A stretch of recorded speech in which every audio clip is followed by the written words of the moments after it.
Lalu seperti apa sebenarnya strategi Bank Indonesia menstabilkan nilai tukar rupiah? Langsung saja kita ulas dan saat ini kami telah terhubung dengan Kepala Departemen Pengelolaan Moneter dan Aset Sekuritas Bank Indonesia, Edi Susianto, dan juga Kepala Ekonom Bank Permata, Joshua Pardede. Selamat siang Pak Edi dan juga Pak Joshua, bagaimana kabarnya di siang hari ini? Selamat siang, Mbak Sinta. Alhamdulillah hari ini sehat. Baik. Selamat siang Sinta, kabar baik. Baik, terima kasih sudah bergabung bersama kami di siang hari ini. Saya ingin menanyakan ke Pak Edi terlebih dahulu. Pak Edi, kita lihat nilai tukar rupiah melemah pada pekan ketiga di bulan Desember 2024. Bagaimana asesmen Anda, Pak, terkait dengan perkembangan nilai tukar rupiah dan juga faktor-faktor apa saja yang mempengaruhi kondisi ini? Ya, terima kasih Mbak Sinta. Kalau kita lihat ya, Mbak Sinta, bahkan kalau saya lihat dari beberapa bulan terakhir ini, hampir semua mata uang khususnya di emerging market dunia ini mengalami tantangan yang cukup tidak ringan, kurang lebih seperti itu ya Mbak Sinta ya. Saya melihat dari global, dari pasar global itu ketidakpastiannya mengalami peningkatan. Saya melihat ada 3 faktor paling tidak ya Mbak Sinta. Yang pertama itu adalah kondisi adanya divergensi ekonomi. Di satu sisi di US menunjukkan dari rilis data itu menunjukkan bahwa kondisi ekonominya semakin cukup resilience. Khususnya dari sektor tenaga kerja dan inflasi pun juga ada peningkatan gitu ya. Sehingga kenapa kemarin direspon di dalam FOMC terakhir itu kan statement daripada The Fed itu adalah hawkish cut. Artinya apa hawkish cut? Artinya di FOMC terjadi cut 25 basis point, tetapi perkiraan di tahun 2025 yang semula pelaku pasar memperkirakan akan ada 4 kali penurunan, hanya akan ada di perkiraan 2 kali penurunan. Nah ini yang sangat mempengaruhi pasar.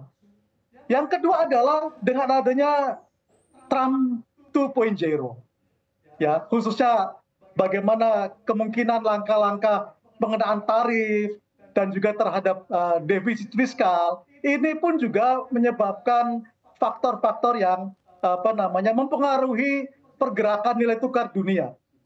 Dan tentunya yang ketiga adalah tentu perkembangan geopolitik. Kami melihat apa yang terjadi di Suriah, politik di Prancis, di Korea Selatan, itu juga mempengaruhi kondisi perkembangan mata uang dunia. Sehingga kalau kita lihat di dalam kurun waktu kuartal keempat saja sampai hari kemarin, DXY itu posisi akhir Q3, Mbak Sinta, levelnya itu di 100,8 dan mencapai tingkat tertinggi di tanggal 19 Desember itu naik 108,41 atau meningkat 7,6%. Peningkatan yang sangat tinggi. US Treasury 10 tahun di akhir kuartal 3 itu levelnya di 3,78%. Di kemarin di 24 Desember itu ada di tanggal kemarin itu 4,58%, naik 80 basis point kurang lebih. Dan itu peningkatan yang cukup tinggi. Peningkatan DXY ini yang hampir across the board. Nah itu juga tentu dampaknya kepada rupiah.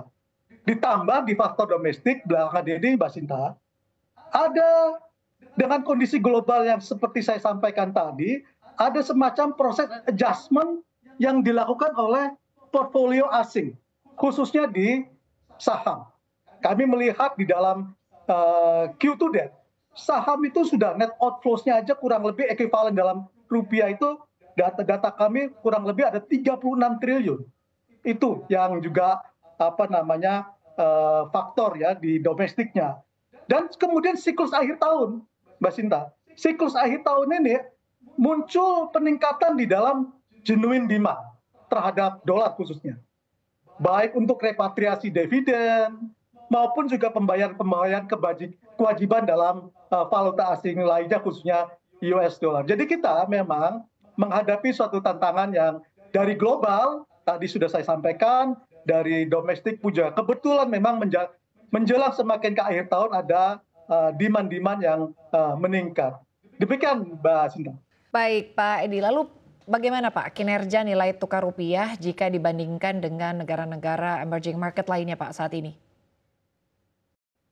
Memang persis yang disampaikan oleh Mbak Sinta, kalau kita berhitung month to date, memang rupiah kalau kita bandingkan dengan peer ya, kecuali dibandingkan Korean won kita lebih baik. Kita di dalam month to date itu melemah 2,04%, sementara Korean won itu pelemahannya minus 3,8%. Tapi kalau kita lihat hitung Q to date, data Q to date, sebetulnya pelemahan kita rupiah dengan Thailand baht itu kurang lebih hampir sama, yaitu sekitar di kisaran 6%, ya. Bahkan lebih baik dibandingkan pelemahan di Malaysian ringgit. Malaysian ringgit itu Q to date melemahnya itu kurang lebih 8,16%. Sementara kalau kita lihat di Korean won itu Q to date sendiri bahkan lebih melemah lagi, 9,51%. Apalagi kalau kita melihat angka year to date, mohon maaf, angka year to date kita lebih baik daripada Filipina peso, bahkan di beberapa negara emerging banyak pelemahannya yang di atas 10%. Kita year to date itu hanya 4,81%. Filipina itu 5,25% pelemahannya. Beberapa negara emerging market itu di atas 10%. Katakanlah sebut saja peso Chili, Korean won, peso Kolombia, rubel Rusia, lira Turki, lira Brazil, dan juga peso Argentina itu pelemahannya di atas 10%, Mbak Sinta. Jadi kalau saya melihat daripada angka-angka tersebut, kami melihat bahwa pelemahan daripada rupiah saya melihatnya masih dalam kondisi yang terkendali, Mbak Sinta. Baik, lo saya ingin beralih ke Pak Joshua. Pak Joshua, kalau dari sisi ekonom, bagaimana Anda melihat fluktuasi nilai tukar rupiah Pak yang terjadi saat ini? Iya, kalau kita bicara background-nya ataupun penyebabnya tadi sudah cukup banyak disampaikan oleh Pak Edi. Dan kalau kita bicara dalam hal volatilitasnya pun juga saya melihat hal yang sama bahwa memang kalau kita bandingkan dengan volatilitas pada saat ada serangan Iran ke Israel pada awal-awal bulan Oktober, sebenarnya tingkat volatilitas rupiah saat ini relatif lebih rendah ya, meskipun memang kalau kita bandingkan lagi dengan posisi volatilitas di pertengahan tahun memang cenderung meningkat ya, karena tadi penyebabnya adalah pasar cukup concern terkait dengan bagaimana arah kebijakan suku bunga Bank Sentral Global di tahun depan, yang tentunya akan cukup banyak dipengaruhi juga oleh kebijakan apa nanti yang akan diambil oleh Presiden terpilih Donald Trump ya. Dan kalau kita melihat dari sisi volatilitasnya, tentu selama ini kami melihat bahwa Bank Indonesia selalu berada di pasar ya untuk menjaga stabilitas nilai tukar rupiah. Dan apa yang betul ya tadi yang disampaikan oleh Pak Edi, betul bahwa nilai tukar rupiah saat ini posisinya memang semua mata uang global mengalami pelemahan ya. Dan ini karena tadi ada kekhawatiran bahwa risk of sentiment ini terjadi di pasar keuangan global secara menyeluruh, sehingga permintaan terhadap dolar ini terjadi cukup absolut ya. Dan yang tadi saya sebutkan juga bahwa dolar indeks ya, ini performance dari dolar Amerika Serikat terhadap mata uang utama sekalipun mata uang negara-negara maju pun juga ini tetap menguat ya, sehingga memang ini pun berimplikasi juga kepada kondisi di mata uang Asia. Namun juga mungkin selain karena ada faktor Trump 2.0, namun juga kami melihat ada juga tekanan terhadap khususnya kepada emerging currencies, khususnya adalah berkaitan dengan pelemahan ekonomi Tiongkok di tahun depan. Dua kuartal terakhir ini saja, di kuartal 2 dan kuartal ketiga tahun 2024, ekonomi Tiongkok sudah tumbuh di bawah 5%, dan beberapa lembaga internasional pun baik ADB, World Bank dan juga IMF memperkirakan tahun depan pun juga akan tumbuh di bawah 5%, yang melanjutkan pelemahannya. Sehingga ini pun juga akan bisa mempengaruhi juga kondisi pertumbuhan ekonomi ataupun kinerja ekspor dari negara-negara Asia, termasuk juga Indonesia, karena China ataupun Tiongkok merupakan mitra dagang utama Indonesia ya, 20 hingga 25% dari total ekspor Indonesia ditujukan ke China ataupun Tiongkok. Sehingga kalau nanti ada potensi perlambatan ekonomi Tiongkok dan belum lagi diperparah lagi dengan kebijakan impor tarif dari Presiden terpilih Trump, tentu ini akan mempengaruhi cukup dalam ya pertumbuhan ekonomi Tiongkok. Dan kalau kita melihat juga flashback 2019 pada saat itu Presiden Trump memberlakukan kenaikan tarif impor, ini diretaliasi dengan kebijakan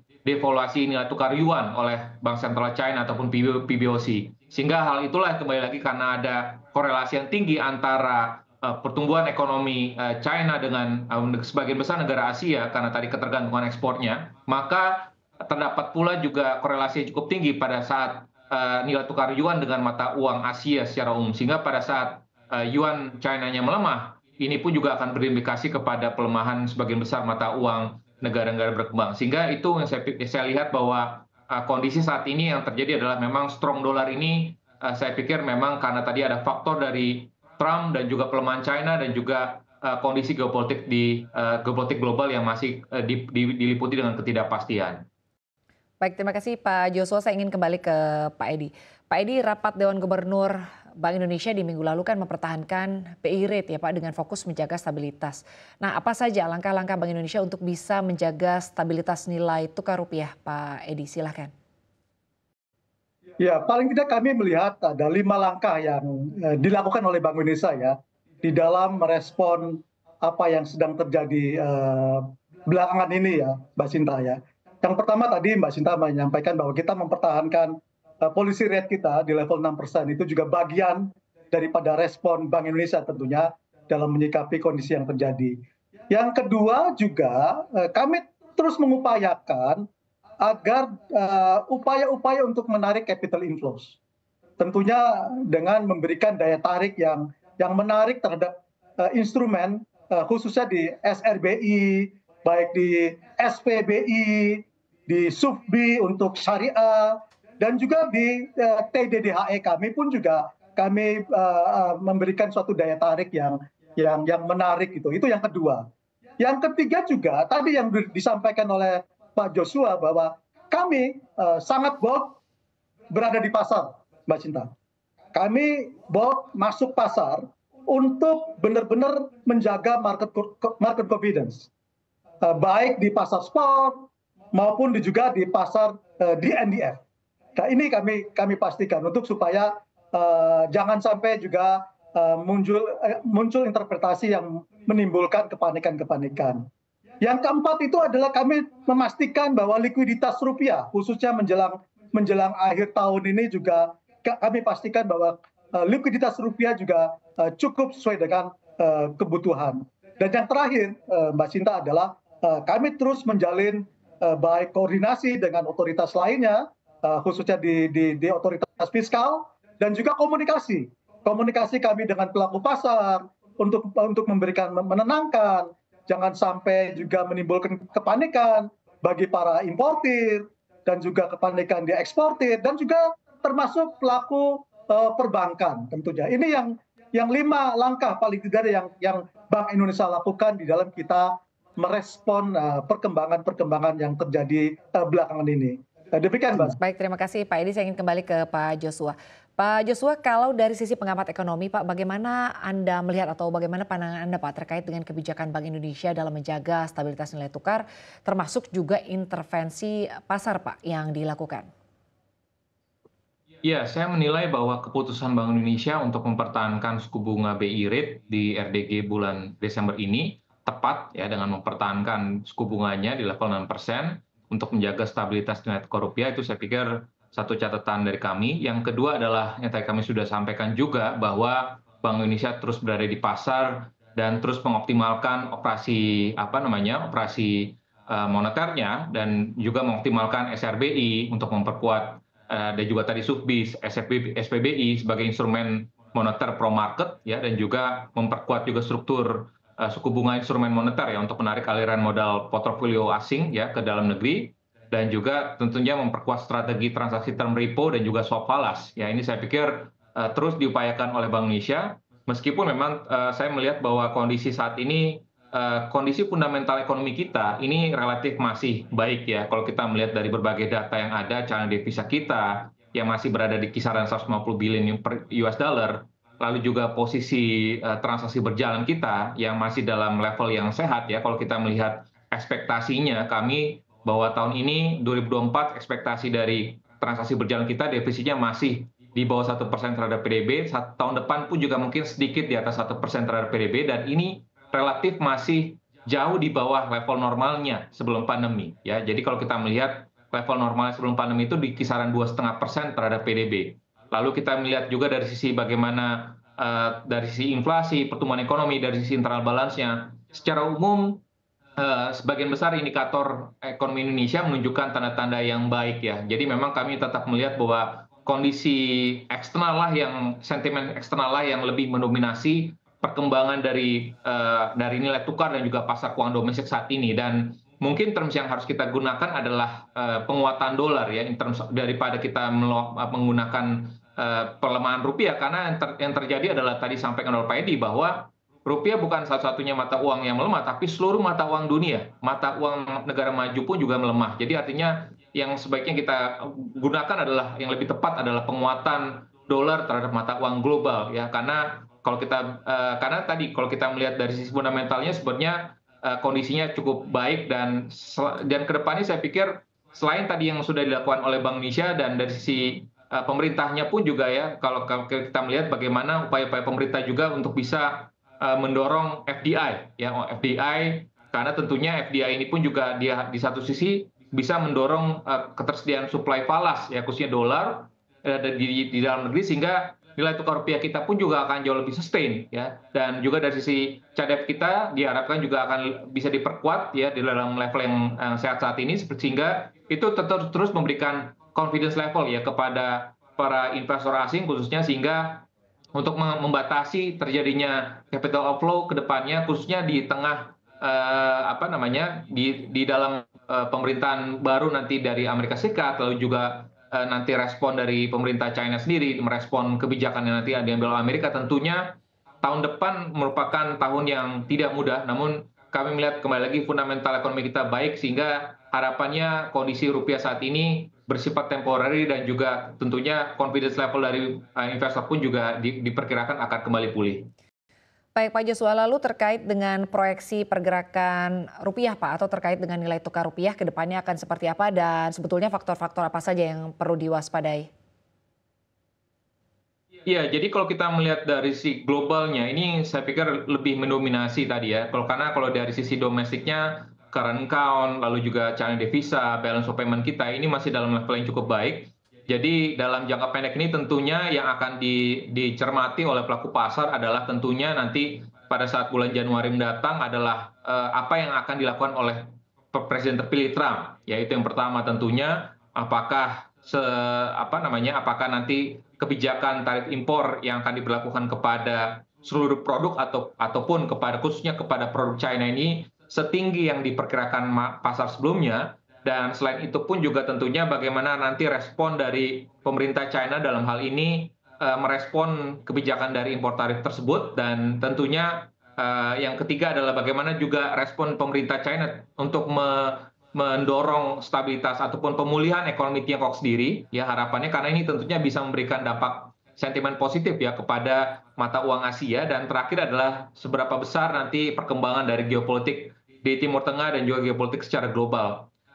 Dan kami melihat mungkin di tahun depan ruang-ruang penguatan itu cukup terbuka ya untuk rupiah untuk bisa menguat lagi di bawah 16.000, karena kalau kita melihat sebenarnya statement dari FOMC terakhir bulan Desember ini, The Fed itu tidak menutup ruang pemangkas suku bunganya ya, tapi yang terjadi adalah sebenarnya pemangkasannya berkurang ya. Jadi bukan berarti tidak ada sama sekali ruang penurunan ya, yang sebelumnya ekspektasi pasar 100 basis point menjadi 50 basis point, tetap ada penurunan suku bunga. Semestinya hal itu pun juga akan berdampak positif juga ya kepada pasar keuangan global, karena pada saat penurunan suku bunga Fed ini tentunya most likely akan bisa direspon juga oleh penurunan suku bunga Bank Sentral Global ya, sehingga kami tetap melihat bahwa potensi penguatan dolar ini pun juga tentunya di dalam perspektif perekonomian Amerika sendiri ini tentunya tidak menguntungkan ya, karena tentunya kalau melihat dari aspirasinya Presiden terpilih Trump, tentunya dengan upaya untuk mendorong kinerja ekspor Amerika, tentunya penguatan dolar terlalu tinggi pun juga ini tidak akan menguntungkan, sehingga tentunya kami tetap melihat bahwa ruang-ruang penguatan mata uang negara-negara Asia, negara-negara berkembang di tahun depan itu masih tetap terbuka, karena tadi ada faktor masih tetap terbukanya penurunan suku bunga Fed di tahun depan yang mungkin juga akan direspon oleh penurunan suku bunga Bank Sentral Global di tahun depan. Baik, lalu selanjutnya saya ingin menanyakan ke Pak Edi. Pak Edi, kalau dari sisi Bank Indonesia, bagaimana proyeksi Bank Indonesia terkait perkembangan nilai tukar dan juga apa upaya yang dilakukan oleh Bank Indonesia untuk bisa memastikan Pak terjaganya stabilitas nilai tukar, termasuk juga dengan koordinasi dengan otoritas terkait? Iya, tadi menarik yang disampaikan Pak Joshua tadi ya, Mbak Sinta ya, bahwa kita tetap mencermati berbagai perkembangan ke depan ya, khususnya di tahun 2025 dengan apa yang akan terjadi di Amerika, di belahan bumi lain. Nah, itu kita akan tetap mencermati. Tapi tentunya kami confidence, Mbak Sinta, bahwa rupiah pasti akan dalam kondisi yang stabil ya. Dengan beberapa langkah tentunya yang tadi sudah kami sampaikan, kami selalu berada di pasar untuk menjaga market confidence, terus juga kami terus mengupayakan daya tarik ya, daya tarik untuk menarik capital inflows. Itu juga bagian-bagian yang tentunya terus kami akan lakukan tentunya ya Mbak Sinta. Nah tentu juga yang penting juga tadi koordinasi dan komunikasi tadi.